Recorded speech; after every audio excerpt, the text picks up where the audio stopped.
नमस्कार, मैं कृपाशंकर, आप इनसाइडर लाइव देख रहे हैं। आपको बताते चले कि आज पूरा देश जो है 77वां स्वतंत्रता दिवस मना रहा है। वहीं एलजेपी के राष्ट्रीय अध्यक्ष चिराग पासवान ने भी अपने आवास पे 77वां स्वतंत्रता दिवस मनाया और पूरे देशवासियों को शुभकामना दी है। साथ ही उन्होंने जिस तरीके से आज़ादी की लड़ाई में जो स्वतंत्रता सेनानी थे उनको भी याद करते हुए कहा कि आज उनको याद करने का दिन है कि हमारा देश जब गुलाम था तो उन्होंने आज़ादी दिलाई। साथ ही उन्होंने कहा कि जिस तरीके से अभी भी हमारे बिहार में जातीयता के लोग बंधन में हैं, उससे बंधन से अभी भी अब निकलने की ज़रूरत है और आगे बढ़ने की ज़रूरत है। जिस तरीके से दूसरे राज्य जो आगे बढ़ रहे हैं, बिहार को भी इस बंधन से मुक्त होकर के आगे बढ़ने की ज़रूरत है। पहले सुनिए क्या कुछ कह रहे चिराग पासवान।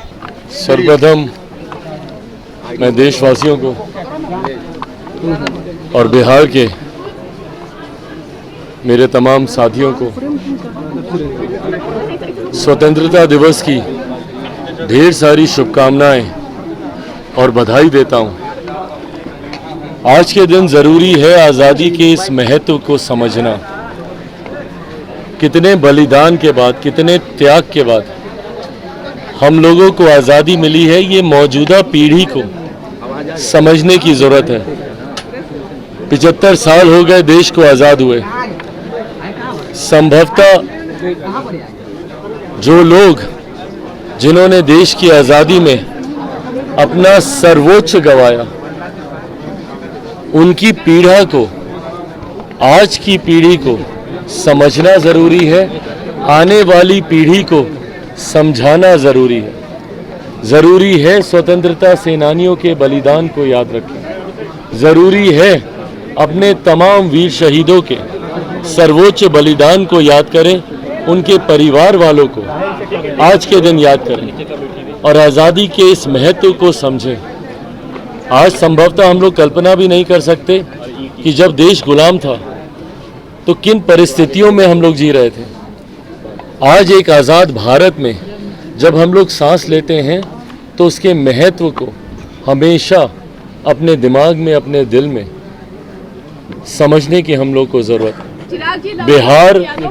बिहार जैसा देश, बिहार जैसा प्रदेश जो अभी भी कई तरीके की गुलामियों की जंजीरों में बंधा हुआ है, ज़रूरी है उससे बिहार को निकलना। अपराध की जंजीरें हों, भ्रष्टाचार की हों या जातीयता की हो, जिसकी वजह से आज़ादी के 75 साल के बाद भी जहां भारत के बाकी देश, बाकी प्रदेश तीव्र गति से विकास की राह पर आगे बढ़े, हमारा प्रदेश उस तरीके से नहीं आगे बढ़ पाया।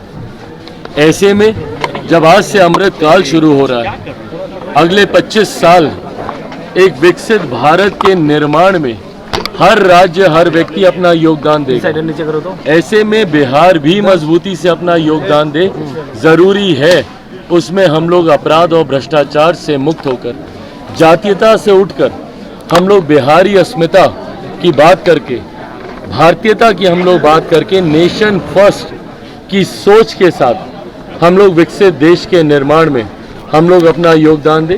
यही उम्मीद मैं भारतवासियों से और देशवासियों से और बिहार के लोगों से करता हूं। लालू यादव कह रहे हैं कि मोदी आखिरी बार इस बार तिरंगा फहरा रहे लाल किला से। प्रधानमंत्री जी ने लाल किले की प्राचीर से जिस तरीके से अगले साल पुनः तिरंगा फहराने की उन्होंने बात कही है, ये विश्वास देश की जनता ही उन्हें देती है। देश की जनता ने दो बार उन्हें देश के प्रधानमंत्री के तौर पर चुना। 2014 से बड़ा जनादेश 2019 में मिला और इस बात में कहीं कोई संदेह नहीं है कि 2019 से बड़ा जनादेश हम लोग को 2024 में मिलेगा। आज जिस नए लक्ष्य का जिक्र प्रधानमंत्री जी ने किया, जिस विकसित भारत के निर्माण की सोच प्रधानमंत्री जी ने लाल किला की प्राचीर से दिखाई है, उस सोच को पूरा करने के लिए एक मजबूत नेतृत्व की जरूरत है, जो कम से कम महागठबंधन या विपक्षी दलों का जो गठबंधन है उनके पास तो नहीं है। इस सोच को अगर कोई पूरा कर सकता है तो मौजूदा प्रधानमंत्री। तो आपने सुना किस तरीके से चिराग पासवान ने पूरे देशवासियों को शुभकामनाएं दिया है, बधाई दिया है, साथ ही नमन करते हुए कहा कि आज याद करने का दिन है स्वतंत्रता सेनानियों का। और साथ ही कह दिया है जिस तरीके से लालू प्रसाद यादव ने जो कहा है कि आखिरी साल है झंडा तोलन का प्रधानमंत्री का, तो उन्होंने कहा कि प्रधानमंत्री के जिस तरीके से पूरा देश चाहता है और उन्होंने 2014 के बाद 2019 में जिस तरीके से जनादेश मिला है वो उससे ज़्यादा अब 2024 में जनादेश मिलने जा रहा है। और नरेंद्र मोदी ने जिस तरीके से देशवासियों के लिए काम कर रहे हैं आगे भी करते रहेंगे, उन्होंने आज भाषण में भी सब कुछ बताया है। तो ऐसी तमाम खबरों को देखने के लिए इनसाइडर लाइव देखते रहे।